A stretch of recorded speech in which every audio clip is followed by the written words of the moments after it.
Hello, everyone, and welcome to the part 3 of Conscious Living Inspired Living. This is Natasha Fernandes. I'm a clinical psychologist, psychotherapist, a certified conscious empowerment coach, and a certified wellness coach. So, how are you all doing today? I hope you watched the previous two videos and learned a little about conscious living and its elements, and also about the power of words. Isn't that so easy to implement? So today, even before starting, I want to ask you one question, okay? And the question for all of you watching is that, are you addicted to stress? Now you may wonder, what is she asking? How can I be addicted to stress? What does that mean? I want to get out of stress. I want to get rid of stress. Okay, so here's your answer. Okay, the more you want to get rid of stress, the more it is going to stick to you, or it's already stuck to you, and you're not aware of it. Okay, so are you somebody who does this? Do you overthink? Do you keep ruminating over the same situation like 100 times a day, and then the other day, and then the next day? Is that how you think? Because according to you, you feel that you're going to find a solution to the problem by overthinking. Second part, do you very easily tend to worry? Even if that means about your own body, about the situation, about what's happening around you, about your loved ones, are you in that constant state of worry? Okay. Do you have negative thoughts which come in very often and then they don't tend to leave at all? You have to really put in efforts to make them go, or at least to silence your mind for some time. Okay. Do you excessively think about fearful situations that have not happened, that may never happen? So these are a few indicators that you are addicted to stress. And by saying it, I'm not creating any scare here, but I am here to make you aware that stress, no matter how much we don't want to have it, no matter how much we don't like it, but most of us, okay, most of us in today's day are addicted to stress. It's like we don't want it, but we cannot live without it because we don't know how to tackle it. So today I'm going to educate you a little bit about stress and how it has crept into your body and to your system. Okay. So then we'll go back to many thousands of years before everything began and the evolution of man. Okay. Right to all your history textbooks about the Stone Age man. The Stone Age man or the primitive man. Okay. How does he live, or how did he live rather? So he lived with the nature. He lived with animals and he lived in nature. And what did he do for living? We all know that as a group or as a tribe or as a clan, they moved from one place to another. They made their houses near water. Okay. They did not have concrete jungles like we have. They had the natural system. So to all of their advantage, they also lived with and in between the jungles with the wild animals. So what would they do? For them, it was about survival of the fittest. So if you have strength, you survive. Okay. Because the thinking part of it was not that much developed. Okay. So that someone says, hey, I'm an architect and I'm going to build a building where a wild animal cannot enter. It wasn't that way. So what did he do? He wanted to survive. And whenever they were hungry, they would hunt. So why am I telling you the story? Okay. Listening. So then this primitive man used to go to hunt. And when he is hunting, he would come across all the possible dangers. There could be an, unexpected wild animal waiting to eat him, or there could be so many other threats and other possibilities that were happening to him or his family. So they had to be equipped all the time, okay, all the time for fight or flight. So their body's response were living in between two things, either fighting or flight. They didn't know the third part. They didn't know anything else about it. So what happens is, over a period of time, when he kept on doing this, and the evolution of genetics and DNA, so we come from that primitive man. Our DNAs are evolved, but still we have that as memories in our inbuilt DNA system. So when this inbuilt thing functions, okay, it also sometimes malfunctions and immediately puts on the switch for stress. So even today, when we perceive anything as a threat to us or our environment, we put the switch on and we are in fight or flight mode. So how does that do good to you? Does that do any good to you? So now that you're aware, okay, your first step is you're going to watch yourself. You are going to watch yourself. Do you get into this? So how would you identify stress? If your pupils are dilating, if you are feeling fear, what happens is the blood in your system, the entire circulatory system helps pump blood in your bigger limbs, in your hands and in your legs. So either you can escape the situation or you can put up an equal fight. But we are living in our houses, okay? We are living in a much protected environment and a much cultured environment where we don't face this. So we can be more aware of what are the triggers of stress in our body. So I am going to speak to you about another simple concept. In our body, we have two kinds of nervous systems going on. One is called as the sympathetic nervous system, and the other one is called as the parasympathetic nervous system. So when we are in the story which I told you, okay, about fight or flight, your body naturally switches to the sympathetic nervous system, that it must be alert all the time. So when it is alert, can you imagine the amount of excessive energy that it is using, and using for what? To fight against something, using for, perceiving threat, being alert.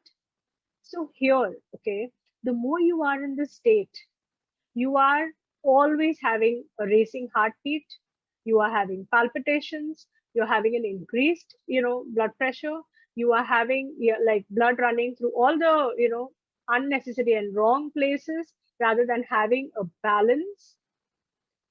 So when you learn to calm down, okay, that is the time where your entire body moves to the parasympathetic nervous system. And ideally, it happens when you are asleep.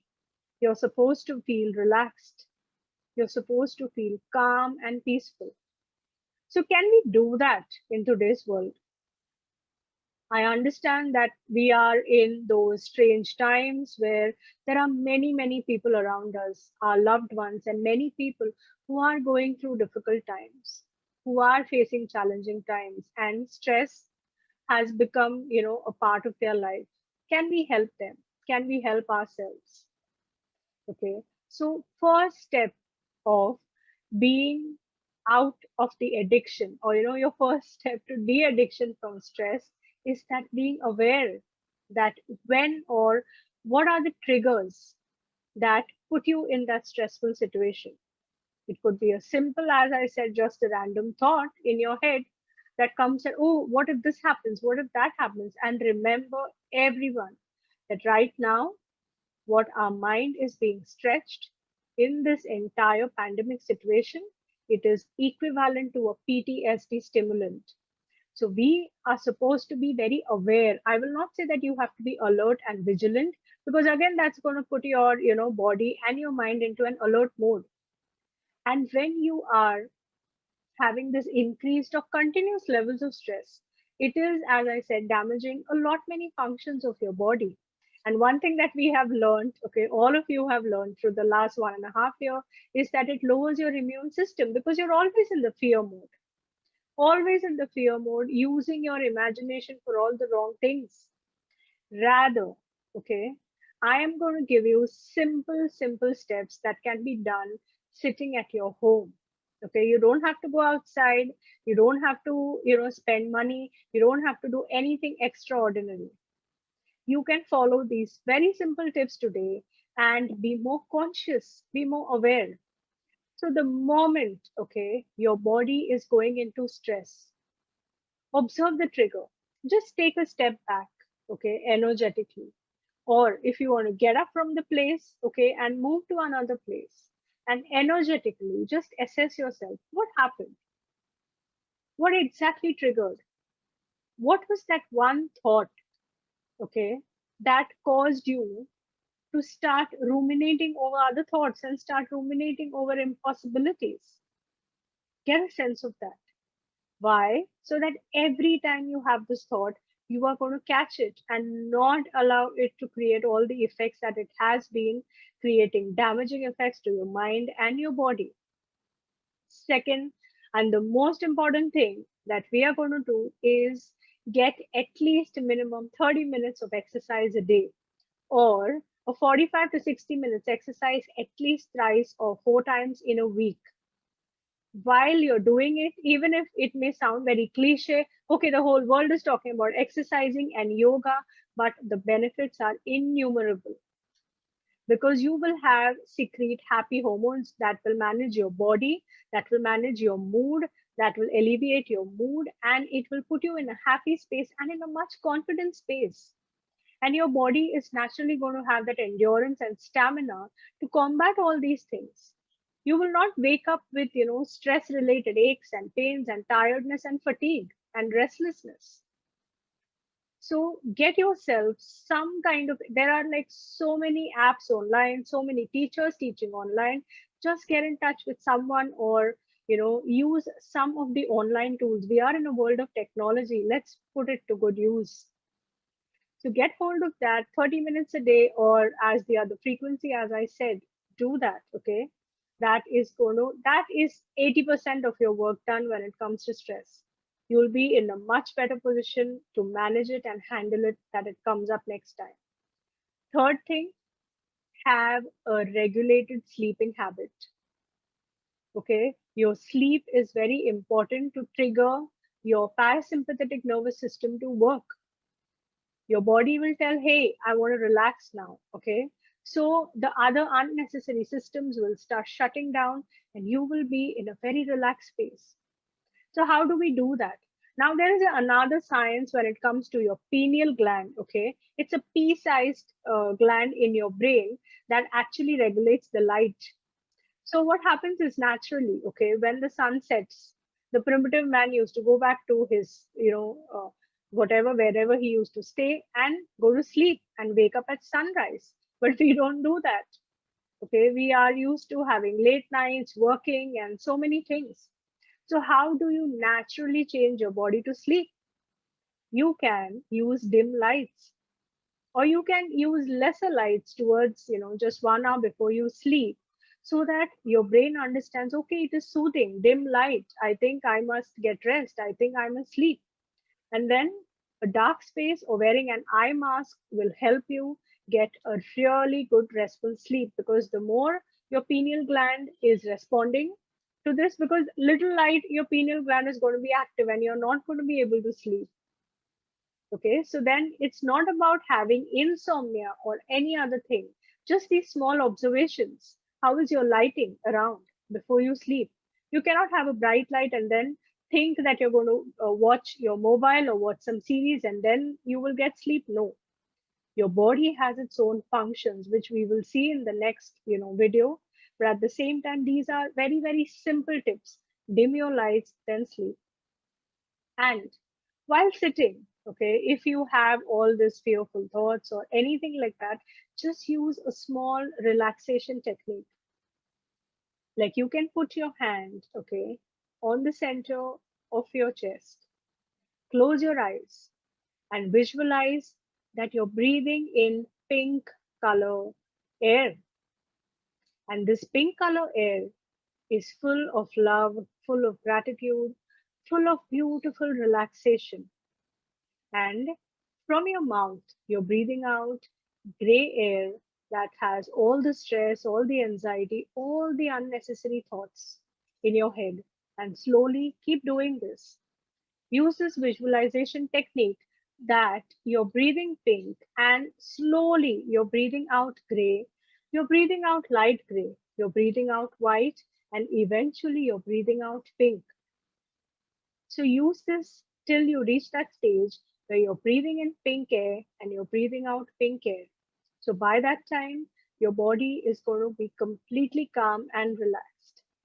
And eat healthy food. Keep yourself hydrated no matter what season of the year that wherever you live is, whether it's summer, it's winter, it's, rainy, whatever season of the year is, your body requires water to keep yourself hydrated and to combat stress. So these are the few practical tips that I had for you today. And I will see you in the next episode with more information about gratitude, about body, about relationships, about money. There is so much more coming. Okay. So till then, you take care and I will see you soon. Help Talks are daily health related talks held at Health Education Library for People, Mumbai, India. For more information visit www.healthlibrary.com. Subscribe to Help Talks channel. Be better informed about your health.